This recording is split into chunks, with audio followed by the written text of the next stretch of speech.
Good day, mga kayang master, eto na ang susunod na kabanata ni Mr. Daryl Darby pero bago ang lahat pa-like and share and subscribe ang ating channel, at pindutin ang notification bell para lagi kayong updated sa lahat ng kabanata, at eto na rin ang full chapter ni Mr. Daryl Darby kaya abang-abang na lang po sa iba pang mga kabanata. Marami pong salamat.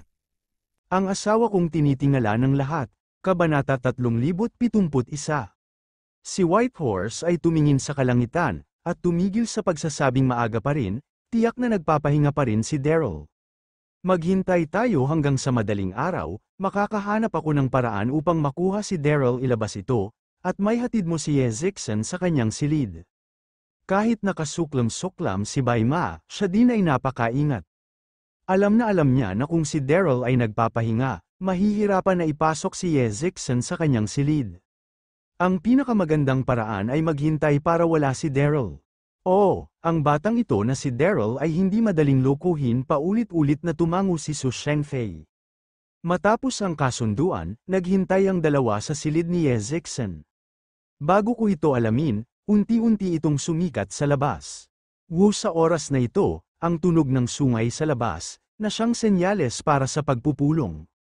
Sina Bima at Su Shengfei ay nagkatinginan. Alam na darating ang pagkakataon, dahil tunog ang signal ng pagtitipon, lahat ng mga pinuno ng sekta ay dapat pumunta sa Black Cloud City Hall. Upang talakayin ang isang diskarte laban sa kalaban, at dapat nandoon si Daryl doon oras sa susunod na segundo, kinuha silang dalawa ni Ezekson sa isang pagkawala ng malay, na iniiwasan ng mga alagad ng patrol, at sumugod sa silid kung saan nagpapahinga si Daryl. Makalipas ang ilang minuto, Black Cloud City Conference Hall. Naupo si Daryl sa pangunahing upuan, at sa magkabilang panig ng hall, nandoon sina Quincy at Xinghong, pati na rin ang mga pinuno ng mga pangunahing sekta. Tumingin si Daryl sa paligid at nakita na si Ezekson lang ang nawawala, hindi lamang palihim na nakasimangot. Bago ang pahinga kagabi, sinabi ng lahat na oo, kailangan nating talakayin kung paano labanan ang hukbo ng pahayag ng hari. Bakit nakaligtaan ni Ezekson ang unang parliamento? Ngunit pagkatapos pag-isipan nito, tila nasugatan si Ezekson sa labanan kahapon, at marahil ay hindi pa siya nakakakuha. Umungol sa kanyang puso, hindi masyadong nag-isip si Daryl. Tumingin siya sa paligid at dahan-dahan na sinabi lahat. Kahapon ay nagpanggap ako na may 1,000,000 pampalakas at takot na takot kay Hari at pansamantalang iniligtas ang Heiyun City. Alam ni Hari ang totoo at talagang magkakaroon ng isang malaking bilang ng mga pagkakasala. Ano ang kailangan mong harapin? Sinabi ito, ang ekspresyon ni Daryl ay kalmado, ngunit ang kanyang puso ay lihim na nababalisa. Kahapon matapos magretiro si Hari, nakakuha ng iba pang balita si Daryl mula sa siyam na mga lalawigan. Ang raksasa ay sinalakay ni Jack, at ipinatawag din ni Jack ang hukbo ng kamatayan. Ang raksasa ay halos tumigil, pinag-isipan nito ni Daryl, at matapos tulungan ng Black Cloud City na tuluyang talunin ng hari, nagmadali siyang suportahan ang tribo ng raksasa. Narinig ito, nagkatinginan sina Quincy at iba pa. Sa sandaling ito, si Bayma ay tumayo at nakangiting sinabi, Sect Master Darby, ikaw ay tulad ng isang Diyos, at nag-deploy ka ng mga panlaban sa Black Cloud City. Ano pa ang dapat nating alalahanin? Sinasabi ito, Bayma. Nakaka-flatter ang mukha, ngunit may isang ngisi sa kanyang mga mata. Kasabay nito, sumagot si Su Shengfei ng isang kakatwang yin at yang. Oo, si Sect Master Darby ay higit na likas na makapangyarihan, na si Hari ay natakot kahapon, bakit naglakas loob na dumating? Lihim na sumulyap si Su Shengfei kay Bema at nagpatuloy, paraan, bakit hindi mo nakita? Ang ulo ni Ezekson sa parliamento kaninang umaga. Si Su Shengfei ay may seryosong ekspresyon sa oras na ito, ngunit palihim siyang nangiinis sa kanyang puso. Ang kawalang kasalanan ni Ezekson ay inalis ng kanyang sarili, at nasa kama na siya ni Daryl. Hanggat mailantad ang bagay na ito, dapat nawasak si Daryl. Sa sandaling ito, ang lahat sa paligid ay nagulat din. Bakit hindi mo nakita ang Ezekson sect? Hindi ito mangyayari, tama. Pakikinig sa talakayan, walang pakialam na sinabi ni Daryl. Marahil, sa labanan kahapon, ang sect ay masyadong pagod at nagpapahinga pa rin. Lalong madaling ang tinig na hulog, Whitehorse tumayo at sneered Sect Master Darby. Gusto ko lang magtanong, kung paano ang kilala mo Yezekson pa rin nagpapahinga pwede ito ay na kayo ay magkasama kagabi. Sumimangot si Daryl, at biglang nagkaroon ng apoy White Horse, ano ang ibig mong sabihin? Ngayon lang, nang kunin ng White Horse ang sarili niyang yin at ang kakatwa, medyo hindi komportable si Daryl. Pagkakita sa kanya na gumawa ng hakbangin pumili ng isang bagay sa oras na ito, bigla niya itong hindi mapigilan. Kabanata 3072, o pakiramdam ng galit na bundok ng bundok, puting kabayo ay nakasiksik sinabi Darby Soberano, sinasabi ko lang, ano ang nasa sabik kayo? Sinabi, iniutos ng White Horse sa mga alagad sa labas ng bulwagan. Magmadali pataas at tingnan kung ano ang nangyayari sa Yezekson sect. Sa oras na ito, hindi mapigilan ni Su Shenfei na magpanggap na nagsasabing oo, marami nang nagawa ang Yezek sa unang laban kahapon, dapat walang aksidente, oo ang alagad sa labas ng pintuan ay mabilis na tumugon, at pagkatapos ay nagtungo sa silid kung saan nagpapahinga si Yezekson upang suriin ang sitwasyon, pagkaraan ng ilang sandali, maraming mga alagad ang bumalik, isa-isa nang nagpapanik. Hindi maganda, isang nangungunang disipulo ay lakad na pumasok sa bulwagan si Yezekson ay wala sa silid. Ano narinig ito? Hindi mahalaga na sina Daryl, Quincy at iba pa, lahat sila ay nabigla. Si Yezekson ay wala sa silid at hindi dumating upang lumahok sa parliamento. Maaari ba talagang may mangyari si Beima at Su Shenfei ay nagkatinginan, at ang kanilang mga puso ay puno ng labis na kasiyahan? Maganda ang takbo ng plano, maaari ba kayong magalit? Mabilis, tumayo si Daryl at nag-utos paghahanap kaagad sa buong Black Cloud City, at siguraduhing makahanap ng Yezekson. Sa oras na ito, Daryl, ay hindi alam na siya ay naka-frame ni Beima at Su Shenfei, at si Yezekson ay nasa kanyang sariling silid. Sa kabilang panig, ang silid ni Daryl, mahinang nagising si Yezekson na may nagkakahating sakit ng ulo. Pagkatapos tumingin sa paligid, bigla siyang nanginig. Anong nangyari ito? Hindi ito ang iyong sariling silid. Ha? Sa sumunod na segundo, ramdam ang kalagayan ng kanyang katawan, lalo pang nanginig ang puso ni Yezekson, nahihiya at nagalit. Malinaw na naramdaman ni Yezekson na siya ay nadumihan ng iba. Hindi lamang iyon, ngunit tinulungan din siya ng ibang partido na magsuot ng isang mahabang palda. Sino ang kumuha ng kanyang pagiging inosente? Para sa isang sandali, ang utak ni Yezekson ay kumalabog, at ang buong tao ay medyo nalito, at ang kanyang puso ay nalungkot at nagalit, ngunit natakot din. Yezekson, nasaan ka mabilis? Hanapin ang silid sa pamamagitan ng silid sa sandaling ito, isang sigaw ang lumabas mula sa labas ng silid. Pagkatapos, ang pintuan ng silid ay itinulak, ang mga masters ng malaking sekta lahat ay lumakad. Nang makita ang sitwasyon sa silid, natigilan ang lahat. Nakita kong nakaupo si Yezekson sa kama ni Daryl, na may bakas ng kalungkutan at galit sa kanyang magandang mukha.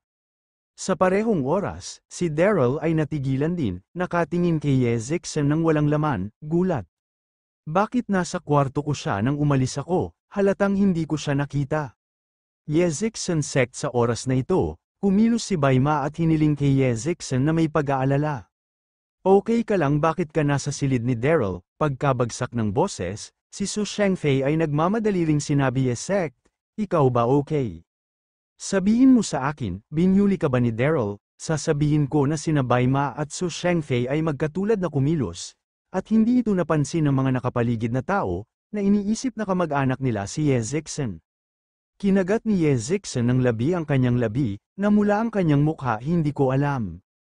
Si Yezekson, na ang puso ay nasa gulo, ay dumating sa silid ni Daryl na hindi maipaliwanag, nagbabago upang maging anumang babae at nakaharap dito. Mahirap huminahon ang sitwasyong ito, sa oras na ito, lahat ng tao sa Quincy ay hindi mapigil ang makipag-usap. Anong nangyayari? Kabanata 3073, ang hininga ni Yezekson ay mukhang mahina, na para bang may isang taong nakagamot. Maaaring si Daryl ang mga komento ng lahat ay patuloy na dumarating, Beima at ang mga mukha ni Su Shenfei ay nagulat, ngunit ang kanilang mga puso ay napuno ng lubos na kaligayahan. Haha nasaksihan ng napakaraming tao, kahit na may 100 bibig si Daryl, hindi niya maipaliwanag ng malinaw. Yezek, sa sandaling ito, nag-react si Quincy at lumakad kay Yezekson at tinanong, ano ang nangyari sasabihin mo ito? at lahat ay namamahala na kalimutan mong titigan si Daryl, ang mga bagay na nasa harapan niya ay tila halatang halata, kaplano sana ni Daryl laban kay Ye Ziegson, at tila kaya niya ito. Kinagat ni Ye Ziegson ang kanyang labi at mahinang sinabi, nagpahinga ako sa aking silid kagabi. Narinig ko ang pag-iinspeksyon ni Daryl sa kalagitnaan ng gabi. Sinabi ko sa kanya ang ilang mga salita sa pintuan, at saka wala akong alam. Napakakomplikado ni Ye Ziegson nang sabihin niya ito. Sa totoo lang, hindi siya naniniwala na gagawin ni Daryl ang ganoong bagay, ngunit ang bagay ay nasa harap nila, at dapat pagdudahan ng mga tao. Wow! Nang bumagsak ang boses, nag-ulo ang madla, lahat ay tumingin kay Daryl, galit na galit. Ang katotohanan ay halata, yun ay, si Daryl ay nabighani kay Ye Ziegson. Damn it, nang makita ang eksenang ito, galit na galit si Daryl. Sa susunod na segundo, si Daryl ay hindi maaaring makatulong ngunit ipaliwanag. Huling gabi, ako ay hindi kailanman nagpunta sa labas upang siyasatin ito, ay imposible upang pumasa sa kwarto Ye Ziegson at bumati sa kanya na ito ay malinaw naman ng isang tao ang paninirang puri. Matapos bumagsak, hindi mapigilan ni Baima na sumigaw, Daryl, nasa harap mo ang mga katotohanan, gusto mo pa bang tanggihan? Bukod dito, sinabi ni Ye Ziegson na mag-isa ito, nagbibiro ba siya tungkol sa kanyang pagiging inosente? Sumigaw din si Su Shengfei, sinabi, Daryl, may mga bulong-bulungan na nilapastangan mo ang Chang'er Empress. Hindi ako naniwala, ngayon ay tila hindi ka lamang wasto, ngunit ang iyong mga pamamaraan ay napakasama din. Si Ye Ziegson ay palagi kang sinusuportahan, ngunit itinatrato mo siya ng ganito. Namula ang mukha ni Daryl nang marinig ang galit na sigaw ng dalawa, ngunit hindi niya alam kung paano ito pabulaanan. Ang lahat ng ito ay nangyari ng bigla, mahirap para sa sinuman na huminahon. Ngunit di nagtagal, biglang may natanto si Daryl, tumingin kay Baima, at pagkatapos kay Su Shengfei, palihim na nakakunot ang noo. Ang dalawang taong ito ay kumakanta lang sa hall ngayon lang. Wala si Ye Ziegson sa pulong, una nilang nalaman, at pagkatapos ay sinabi din nila na magpapadala sila ng isang tao upang hanapin si Ye Ziegson. Hindi kaya ginawa nila ang lahat ng ito, ang mga taong talagang nagpapahawa sa Ye Ziegson ay sina Baima at Su Shengfei. Sa pag-iisip nito, tinitigan ni Daryl ang dalawang puting kabayo at malamig na nagtanong, puting kabayo, Su Shengfei, nasaan ka kagabi ha? Nararamdaman ng galit sa mga mata ni Daryl, naramdaman ni Baima na medyo namula, ngunit di nagtagal ay kumalma at ninisyan. Ano ang ibig mong sabihin, Daryl? Hindi mo nais sabihin na sinasadya ka naming dalawa nang bumagsak ang mga salita? Sumigaw din si Su Shengfei. Daryl, nais mo bang walang kahihiyan, nagawa mo ang ganitong pangit na bagay, at hindi mo aminin, at nais mong salakayin ang iba? Kung gayon, tumingin si Su Shengfei sa paligid at nagpatuloy, lahat ang ganitong uri ng tao. Ito ay isang basura lamang kay mainland, na kwalipikadong maging isang commander, at ang pagbibigay ng kaligtasan ng Black Cloud City sa naturang tao ay isang mahusay na biro. Matapos ang boses na hulog, maraming tao sa paligid niya ang tumugon. Oo, ang nasabing maling pag-uugali ay hindi karapat-dapat sa aming utos. Sa sandaling ito, ang isang nagtatanggol na sundalo ay mabilis na tumakbo, darating ang New World. Ano sa sandaling ito, ang lahat ay nagulat, at pagkatapos ay tumingin si Quincy sa paligid, bagay ni Daryl, pag-uusapan ko ito mamaya, halina't salubungin natin ang kalaban. Ang mga bagay sa harap mo, bagaman nakakagalit, madilim na ulap ang kaligtasan ng lungsod ay mas mahalaga. Narinig ito, lahat ay hindi na nag-atubili, at sinundan si Quincy patungo sa gate ng lungsod, nanlumo si Daryl, at mabilis na sumunod. Pagdating sa gate ng lungsod, hindi mahalaga na si Daryl o Quincy at iba pa, hindi nila mapigil ang huminga ng malalim. Nakita ko na ang hari ay namuno sa isang hukbo ng daan-daang libo, na nagmumula sa malakas at makapangyarihang momentum. Kabanata 3074, pagkakita sa eksenang ito, mukhang solemn na si Daryl. Alam niya na hindi madaling bitawan ni King ang Black Cloud City, ngunit hindi niya inaasahan na darating ito sa lalong madaling panahon. Daryl, umikot si hari sa hangin, ang kanyang mga mata ay nakakulong kay Daryl, at galit na sigaw niya. Manggahas ka na, lokohin ako, na sinasabi na may milyon-milyong pampalakas, ngayon ay sisirain ko ang Black Cloud City at kukunin ko ang iyong ulo. Boses ay nahulog, si Kenny ay nahulog sa kanyang dantian galit, at ang kanyang tinig ay umalingaw sa buong mundo. Ang lahat ng mga sundalo ay nakikinig sa utos, atake. Patayin, ang boses ay nahulog, at daan-daang libong mga tropa ng New World din baha patungo sa Black Cloud City tulad ng isang alon. Sa sandaling ito, kung ito man ay ang Quincy o ang iba pang mga tao sa paligid, hindi nila maipaliwanag na gulat. Ang Heiyun City, kung saan ang kabuuan ay umabot ng hindi hihigit sa 100,000 katao, na maaaring tumigil sa daan-daang libo ng hukbo ni Hari.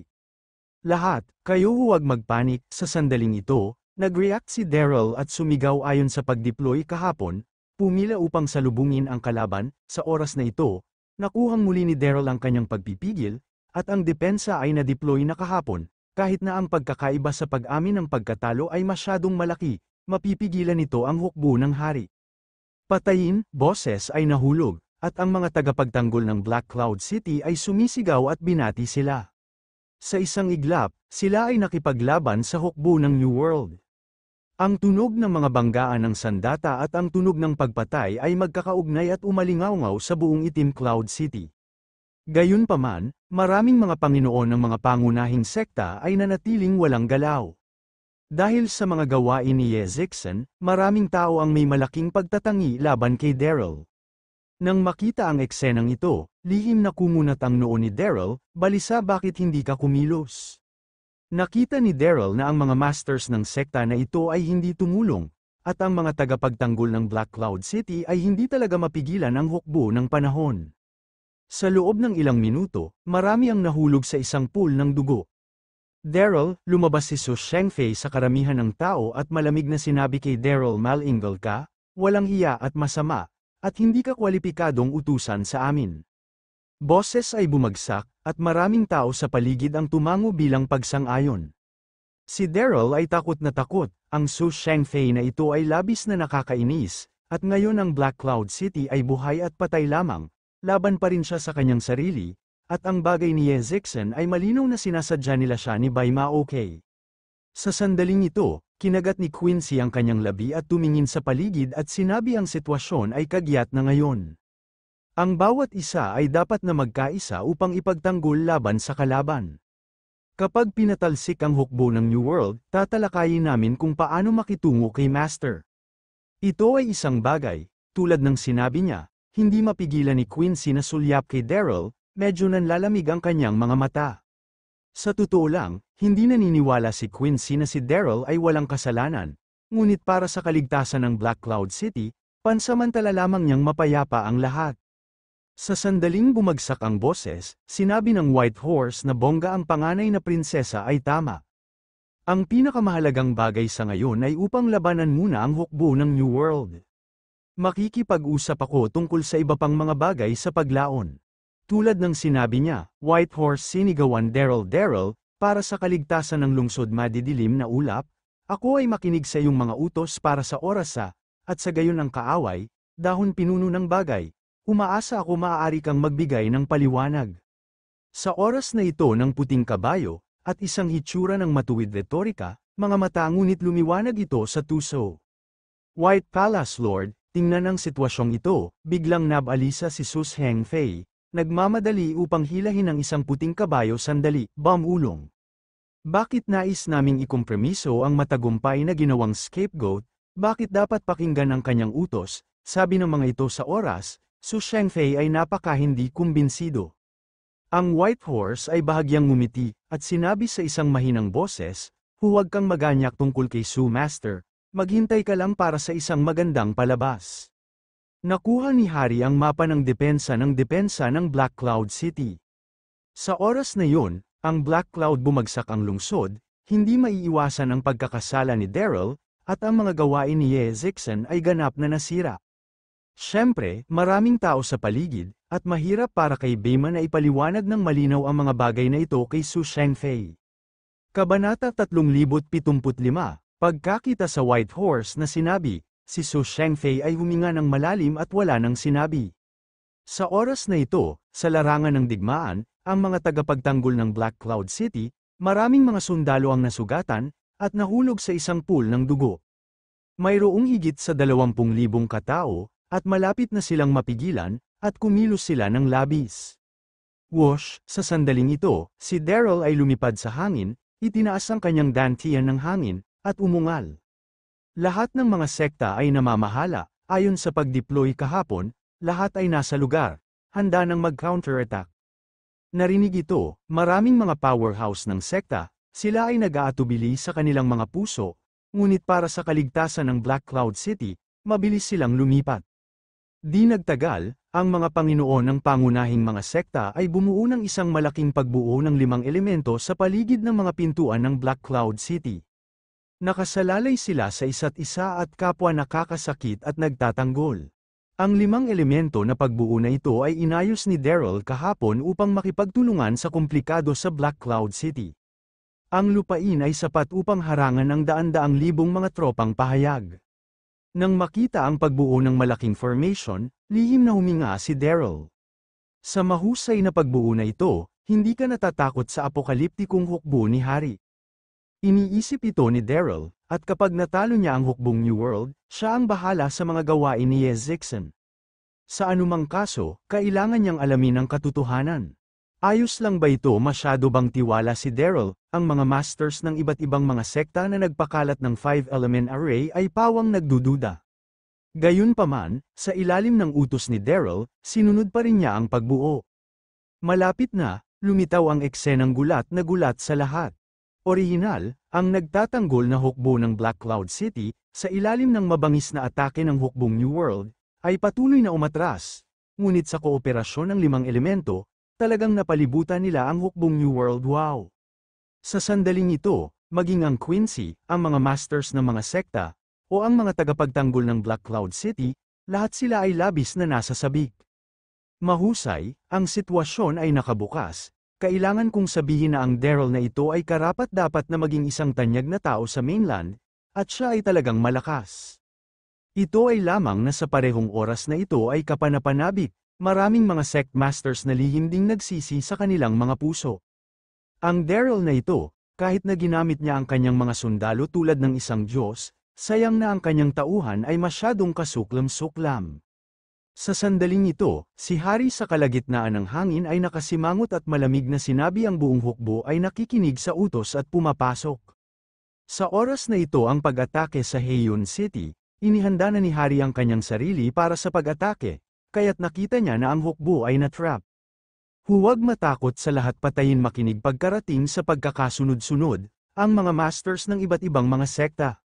Pati na rin ang mga tagapagtanggol ng Black Cloud City, ay hindi nag-atubiling lahat, na hinihimok ang kanilang mga panloob na puwersa na magsimula ng isang counterattack. Daan-daang libo ng mga tropa ng apokaliptiko ang na-trap sa pagbuo ng 5-element, na hindi nakagagaling. Sa oras na ito, nakaharap sa counterattack ng mga tagapagtanggol ng Black Cloud City at ang mga pangunahing sekta. Wala silang lakas upang labanan, bumalik at gumawa ng isang kakilakilabot na sigaw. Tinawag, nahulog sa isang pool ng dugo, nang makita ang eksenang ito, pinagsiksik ni Hari ang kanyang mga kamao at ang kanyang mukha ay sobrang pangit. Bagaman handa na si Hari na mawala ang kanyang mga tropa sa pagkakataong ito sa pag-atake sa Heian City, hindi niya mapigil ang magalit nang makita niya ang malagim na pagkamatay ng kanyang mga sundalo. Haring Kenny, nang makita ang eksenang ito, nagpakita si Daryl ng isang bahagyang ngiti at sumigaw. Ngayon na laban, walang alinlangan na talo ka, ngayon ay huli na upang sumuko. Tumawa si Kenny, ang mga mata ay kumikislap ng loco. Daryl, ikaw ay masyadong tiwala. Ngayon, kung sino man ang manalo at talo ay hindi totoong totoo. Wow! Nang bumagsak ang boses, narinig ko ang isang malakas na dagandong mula sa hilagang kanluran ng Heian City. Sa sandaling ito, hindi mahalaga na si Daryl, ang mga pangunahing sekta at tagapagtanggol ng Black Cloud City, lahat sila ay tumingin sa likod, at sumulyap lamang sa kanila, lahat sila ay nabigla. Kabanata 376, makikita mo na sa hilagang kanluran ng Black Cloud City, sa masungit na daang yun sa bundok, isang hukbo ng libu-libong mga tao ang biglang dumating.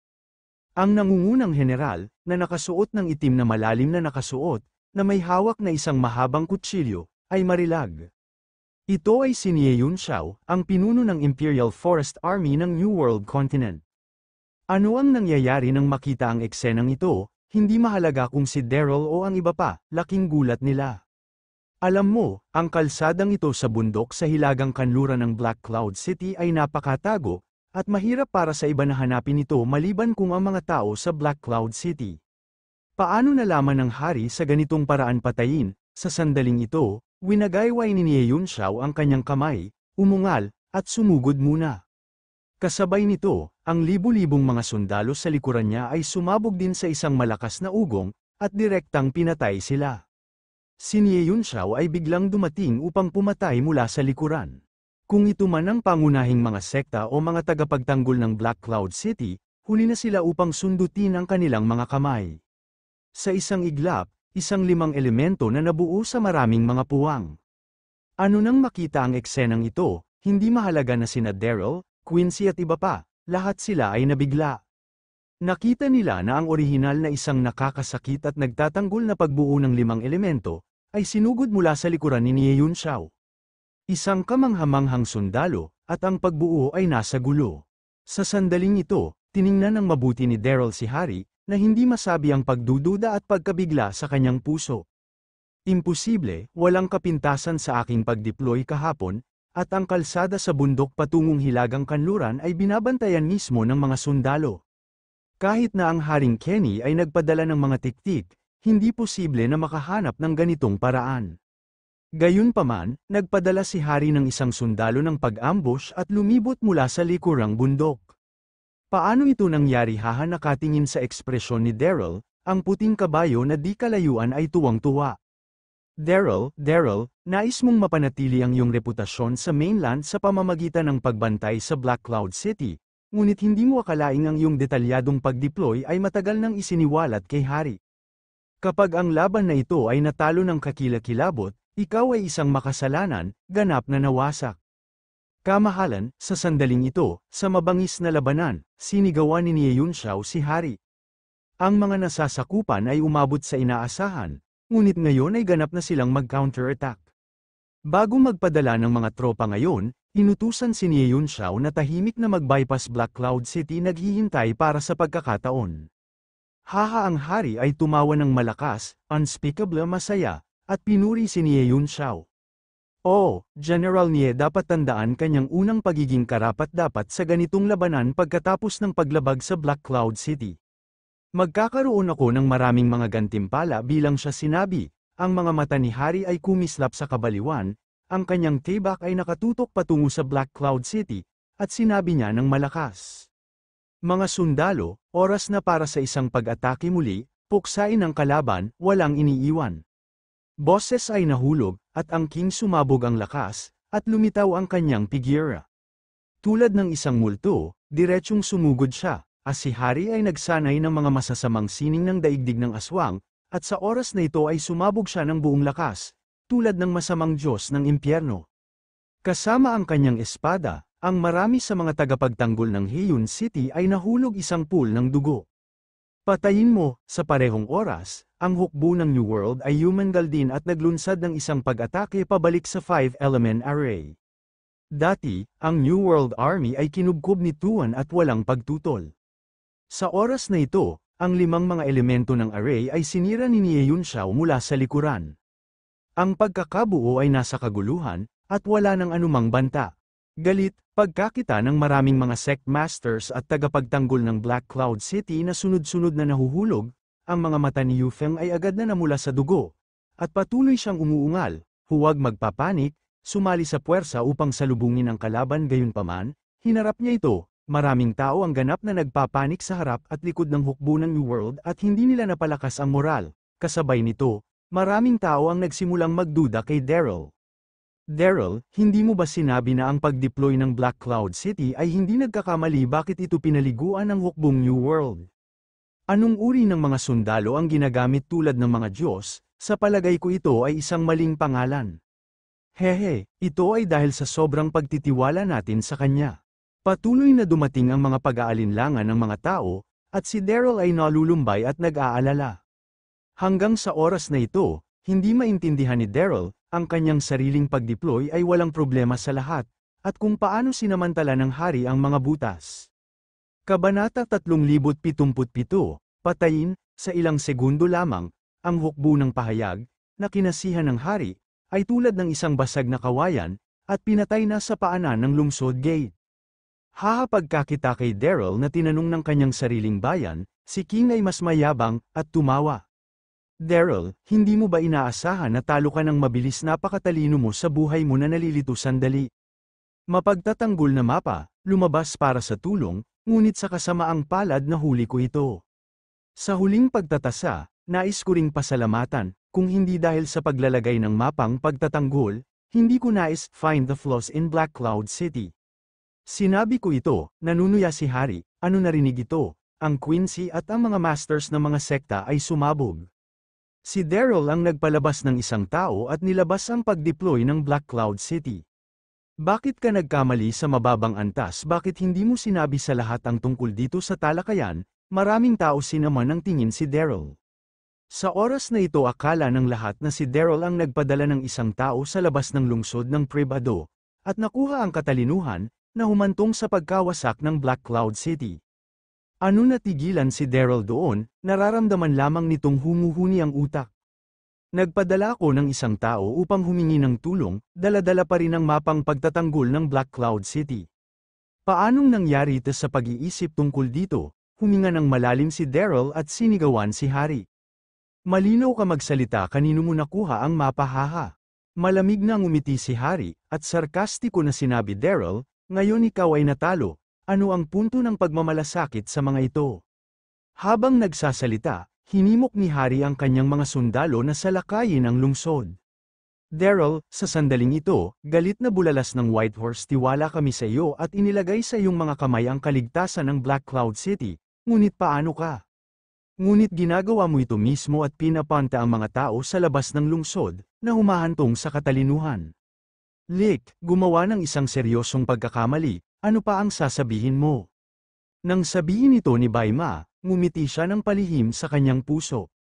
Si Ezekson ay nabahiran, at napilitan ng Black Cloud City na si Daryl, huwag mo nang isiping balikan ulit sa oras na ito. Nang bumagsak ang mga salita, maraming tao rin ang pamuna kay Daryl. Oo, dapat mayroon kang paliwanag para sa bagay na ito.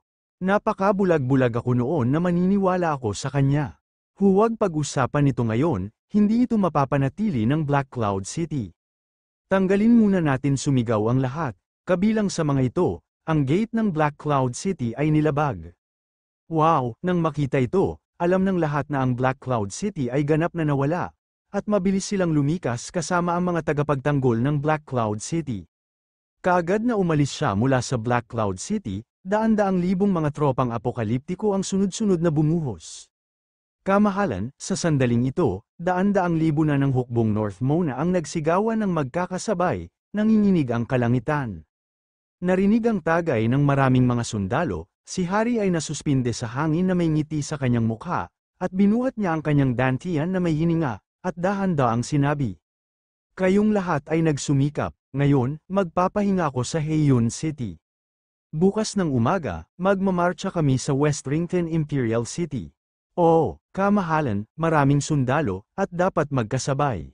Kabilang panig, si Daryl at ang mga masters ng mga sekta, pati na rin ang mga tagapagtanggol ng Black Cloud City, ay umatras hanggang sa isang gubat 100 milya ang layo mula sa Black Cloud City, kung saan sila nagpahinga pansamantala.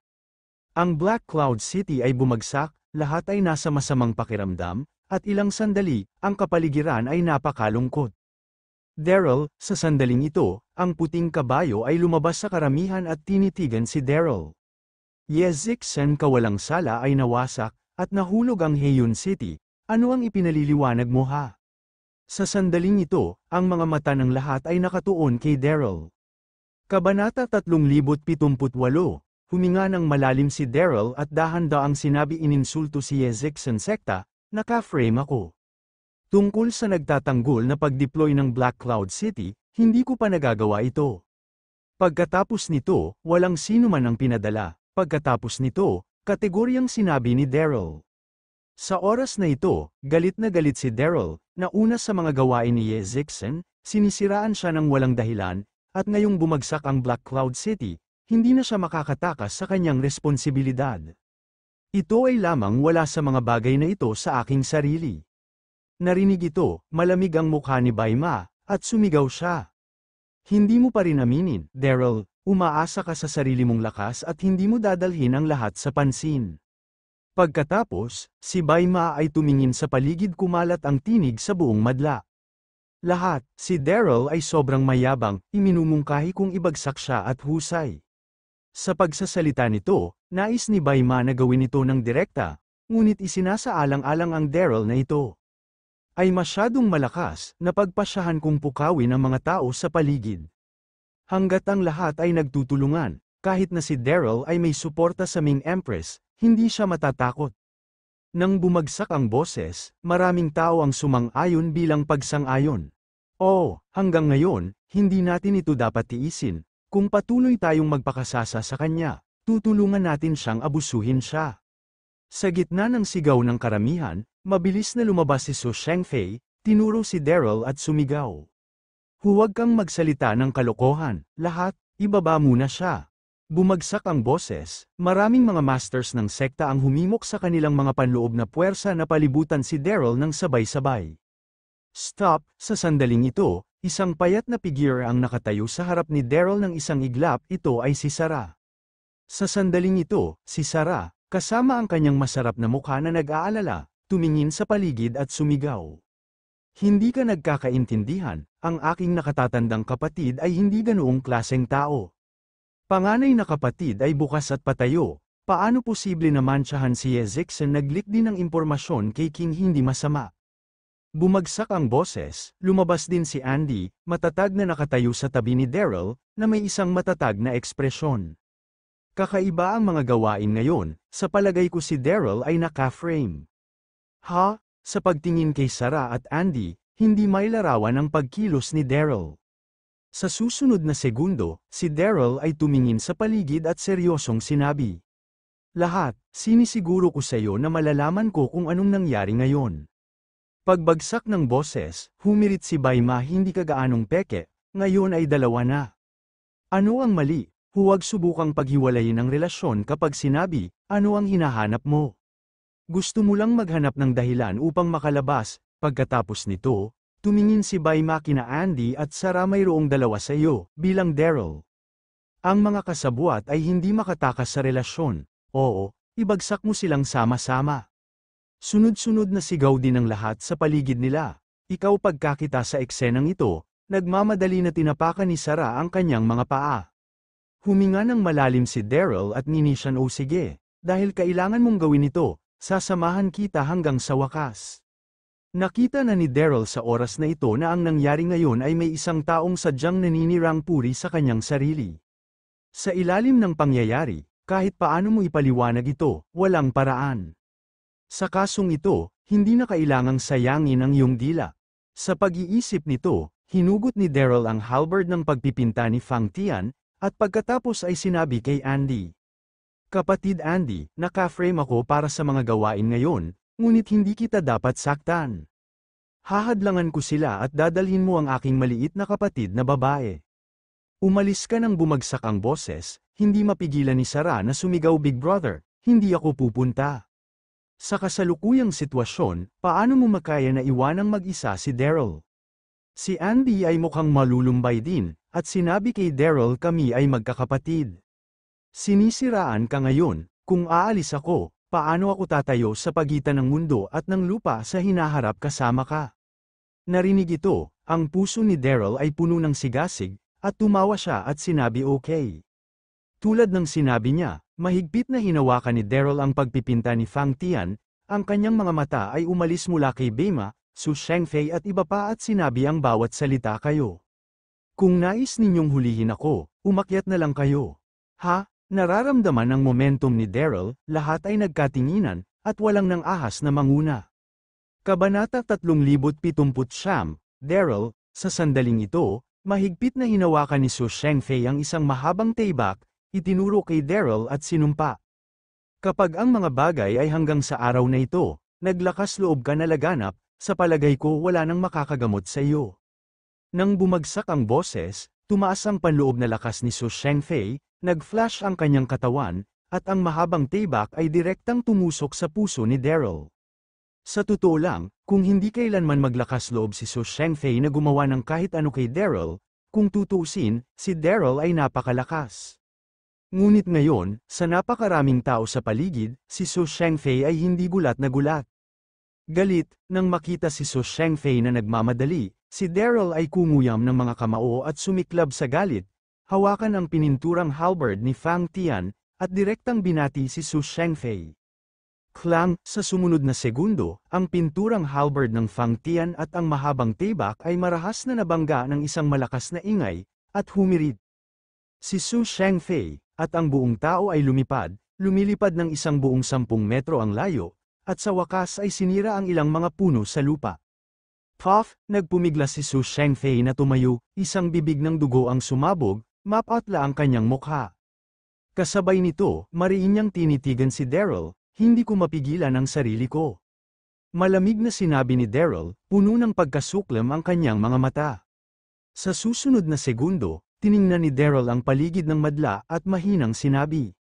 Sino pa kung hindi ka maglakas loob na mag-isa, magsama tayo. Wow, narinig ito, lahat ng naroon ay takot, baliw, galit na galit ang Daryl na ito. Di nagtagal, nagreaksyon si Bai Ma, sumugod palabas, tinuro si Daryl at galit na sumigaw. Daryl sobrang yabang, ano pa ang hinihintay mo sabay tayo? Nang bumagsak ang boses, mahigpit na hinawakan ng puting kabayo ang palakol na nagbubukas sa kalangitan, at sumugod muna.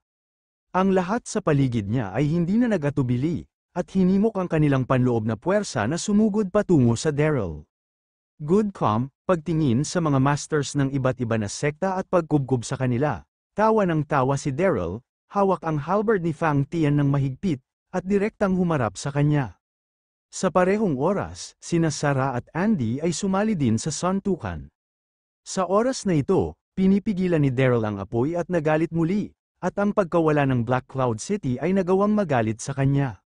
Sa oras na ito, sinisiraan siya ng lahat, kaya't hindi na siya nagpakita ng awa. Sa sitwasyong ito, maraming mga masters ng sekta ang nasugatan ni Daryl. Galit, nang makita na napakalakas ni Daryl, sabik si Bai Ma, at pagkatapos ay nakatuon sa Sarah, sumugod at tinamaan ang likuran ni Sarah. Si Sarah ay kinubkob ng ilang mga tao at hindi talaga nakapag-react. Sinampal siya sa likod ng isang puting kabayo, nanginginig ang kanyang katawan, at bigla siyang napahina. Bang, ngini siya ng white horse, mabilis na kinunan, at nag-click sa kasama ni Sarah. Ang sumunod na segundo, may leeg ng isang puting kabayo na pinipigilan, na itinuro sa hangin ng bundok ay sumigaw. Daryl, nakahiga ka agad, kung hindi, pinapatay ko siya agad. Kaboom, nang marinig ang galit na sigaw, pareho sina Daryl at Andy na parehong nakatingin sa subconscious. Sa pagtingin na ito, si Daryl ay takot, at ang galit sa kanyang puso ay umakyat pa itaas. Kasabay nito, galit na galit din si Andy, sumisigaw sa puting kabayo. Puting kabayo, mabuti na lang, ikaw pa rin ang master ng isang sekta. Ginamit mo ang ganitong uri ng kasuklam-suklam na pamamaraan. Kung mayroon kang kakayahan, bitawan mo siya at agawin mo kami sa iyong kakayahan. Phew, sa parehong oras, ang paligid ng Quincy at iba pa ay mukhang komplikado din. Bagaman nakakainis si Daryl, ngunit nahuli ni Bai Ma ang pananakot kay Sarah, ang ganitong uri ng pag-uugali ay hindi patas. Haha, nakaharap sa galit ni Andy kinutya ni Bai Ma, ano ang pakialam ko laban sa isang basura tulad ni Daryl. Pagkatapos, nagpatuloy si Bai Ma kay Daryl, Daryl, bibigyan kita ng isa pang beses. Kung may pagkakataon ka, huminto ka agad, habang nagsasalita, dahan-daang napilitang huminga ang mga daliri ni Sarah, na mula ang kanyang maisla na mukha. Kabanata 3080, sa oras na ito, ang mga mata ni Sarah ay pula ng dugo, nakatingin sa puting kabayo, na hinahangad na madurog ang kanyang katawan, ngunit pinigilan niya ang kanyang kamay at hindi na naglakas loob na kumilos ng madali. Malinaw na nakita ni Daryl na ang kanang kamay ng puting kabayo ay mahigpit na kinukurot sa leeg ni Sarah. Hanggat nagsikap siya, mawawala ang maliit na jade ng maliit na batang babae. Sa puso ni Sarah, si Sarah ay isa sa kanyang pinakamalapit na kamag-anak, paano niya mapapanood ang isang bagay na nangyayari sa kanya? Nang makita ang eksenang ito, galit na galit si Andy, ngunit tumigil at sa puso ni Andy, nababahala rin siya sa kawalang katarungan ni Daryl. Maraming nagawa si Daryl para sa mainland, Sa nagdaang 2 araw, nagsikap siya upang ipagtanggol ang Black Cloud City. Ngunit ano ang nangyari ngunit mali siya ang paninira sa kanila ng mga taong ito sa harap nila. Nasaan ang batas ng langit puting kabayo? Sa sandaling ito, nakatingin si Daryl sa puting kabayo, ang kanyang tinig ay ganap na namamaos, at umungal. Agad kong binitawan ang aking maliit na kapatid na babae. Hehe, puting kabayo ay nagbigay ng isang taksil ng ngiti, at sinabi na may pilyong mukha. Maaari mo siya pakawalan, ngunit nakasalalay ito sa iyong katapatan. Tulad ng sinabi niya, lumubog ang mukha ni Bayma at malamig na sinabi. Agad na magsandal at sumuko, at lumuhad upang gumawa ng pagtawad sa ating lahat. Alam mo ba ito? Dahil sa sobrang pagsalig sa iyo, heyon nasira ang lungsod? Kung gaano karaming mga ilog at lawa at ulap kapwa garrison ng lungsod, kung gaano karaming mga inosenteng tao ang namatay. Doon dahon ng dahon, ikaw ay nabahira ng kawalang kasalanan. Ngayon kung itatapon mo ng kinukonsinti ng langit pahayag, masaganang pahayag, matuwid at may tiwala. Sa oras na ito, ang puting kabayo ay may hitsura ng hustisya, ngunit ang kanyang puso ay puno ng kagalakan. Haha Daryl, kumpleto ka na ngayon, hindi sumagot si Daryl, ngunit kinuyam ang mga kamao, na mula ang dugo sa mga mata. Sa parehong oras, ang buong madla ay tahimik, at lahat ng tao sa paligid nila ay malamig na tumingin kay Daryl. Sa kanilang mga puso, tama ang White Horse, si Daryl ay labis na nagkasala. Pinakawa niya si Yezekson at naging sanhi ng pagkahulog ng Heyon City, ginawang lumuhad at aminin na ang kanyang kasalanan ay itinuring na menor de edad. Sa sandaling ito, si Sarah ay labis na nababalisa at hindi mapigil ang umiyak, Big Kuya, huwag mo akong pakialam. Palaging naging mapanghimagsik si Big Brother, kailan niya iniyuko ang kanyang ulo sa iba, hindi nabanggitin ang usapin ngayon, sinisiraan siya ng pakikinig sa tawag ni Sarah, si Daryl ay puno ng damdamin. Sa susunod na segundo, huminga ng malalim si Daryl at tinitigan ng mabuti ang puting kabayo. Puting kabayo, kung babalik ka, hindi kita kailanman patatawarin. Nang bumagsak ang boses, itinabi ni Daryl ang pagpipinta ni Fang Tian, at malapit ng lumuhad. Kapatid Daryl, sa sandaling ito, nag-alala si Andy at hindi mapigil ang sumigaw, hindi ka nagkamali, bakit ka lumuhad? Puff, umiling si Daryl kay Andy, pagkatapos ay yumuko at lumuhad sa mga tao sa harapan niya, sinasabing bawat salita. Ang Black Cloud City ngayon ay nilabag, mayroon akong responsibilidad. Ito ay dahil ang aking pag-deploy ay hindi perpekto. Ito ay isang pagkakamali, inaamin ko ito, may bakas ng hiya sa mukha ni Daryl nang sinabi niya ito. Bagaman hindi siya nagpadala ng sinuman sa labas ng lungsod upang ilipat at iligtas siya, ito ay ang kanyang sariling kapabayaan upang magpadala ng isang tao mula sa likuran na landas ng bundok ng Heyon City upang gumawa ng sorpresa na atake. Tumayo ka, nakikita ang eksenang ito, maging ito man ay White Horse, Quincy, o lahat ng tao sa paligid, lahat sila ay mukhang walang pakialam. Siyempre ito ay ang iyong kasalanan, Black Cloud City ay nilabag, at ito ay masyadong huli upang sabihin ang anumang bagay ngayon. Haha sa mga mata ng lahat ng tao, Daryl lumuhad at inamin ang kanyang pagkakamali. Ito ay natural na at walang dumamay, si Kuya at si Sarah, na kontrolado ng puting kabayo, ay nanginginig, hindi masabi na namimighati, at patuloy na pamatak ang luha, upang may pagtanggol ang Black Cloud City, ang panganay na kapatid ay gumawa ng kanyang makakaya, ngunit, ang mga taong ito ay hindi lamang hindi nagpapasalamat, ngunit pinapuna din siya hehe.